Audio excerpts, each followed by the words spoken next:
Dis 8 uur, volgens die kerkklok. Welkom in nagrus.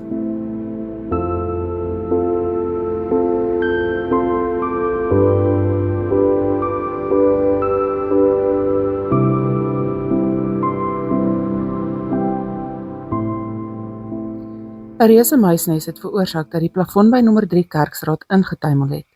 Die oorverdowende knal is tot by die stasie gehoor. Die reuk van fermenteerde muisnes het selfs vir meneer Benadi, die lijkskouer, na sy asem laat snak, en hy was in die lijkshuis toe die walglike reuk by hom verbygesweef het. Gertjie van Gertsmal is gestuur met sy fiets om vir Piet de Wet, agterkleinseun van generaal de Wet, te verwittig van die insident. Teen die tyd dat Piet in die dorp aangekom het die meeste van die muise al ander blyplek gaan soek. Gelukkig het Piet vir Samuel sy 6 voet luislang saamgebring. Hy het hom losgelaat en almal is gewaarsku om hulle kinders binnenshuis te hou vir die res van die dag. Piet het eers laatmiddag weer vir Samuel gevind onder die losplanke van Kerkstraat nommer 2 se voorstoep. Samuel was so dik gevreet dat Piet vir Stoffel van Langesand moes vra om hom te help om vir Samuel agter op die bakkie te huis met 'n takelblok. Gelukkig was Stoffel op pad van die koöperasie af met sy nuwe takelblok agterop die bakkie. Stoffel was nie baie gretig om sy nuwe takelblok op 'n luislang uit te toets nie, maar Piet het die saak beklink met 'n koue bier. Samuel is veilig terug in sy hok op Piet se plaas. Ons kinders kan weer vreedsaam in die strate speel. Stoffel is so dronk soos 'n tor en ek saai nog steeds van die watertoring af uit tot Kerkstraat 3 beter ryk en 'n nuwe plafon het. In sake nuus. Tant Salie van Oom Koos Verster het Oom Koos op die snuffelgidsbord in Isak se supermark te koop aangebied.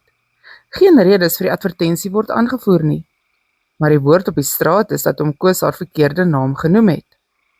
Ek wonder of dit waar is. Die stomme man kon nog nooit 'n woord inkry van voordat hulle in die ouer huis ingetrek het nie.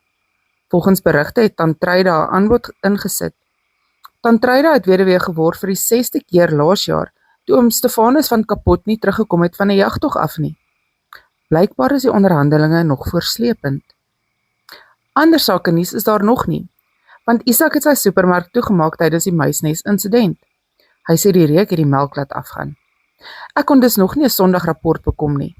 Ek het daarom gesien hoe die trok vanmiddag aflaai by Isak se supermark, so daar behoort 'n koerant of 2 te wees. In reklame nuus.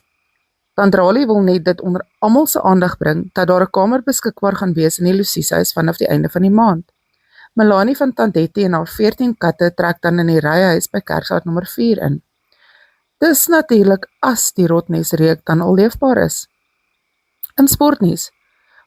Voorbereidings is sterk aan die gang vir Saterdag se bokdrol spoegkompetisie. As gevolg van die hitte en die afstand van Koos van Witstrand se plaas af, is daar huidiglik 'n tekort aan kudu-drolle. Springbokdrolle word deur die kinders versamel op die vlakte net links van die bombaan. Kinders word weer eens gemaan om van die bombaan af weg te bly en om by die springbokdrolle dadelik in die yskas te sit wanneer hulle by die huis kom. Dominee sal by donderdag aand se kerkraadvergadering al die drolle insamel en dit in die yskas in die kerk se stoor pak. Dit sal nie in die konsistorie gehou word nie, sodat dit nie vir lekkernytjies aangesien kan word nie. Ons wens almal voorspoed toe met hulle voorbereiding. Die weervoorspelling vir môre is mooi weer tot moenie by die deur uitgaan nie warm. Meneer Leroux, die skoolhoof, sal ons nog verwittig of hy môre middag sy sportoefeninge gaan opskort weens die hitte. Dis al vir vandag. Ek hoop die oostewind verdien die muisnesreuk see se kant toe. 'n Soete nagrus.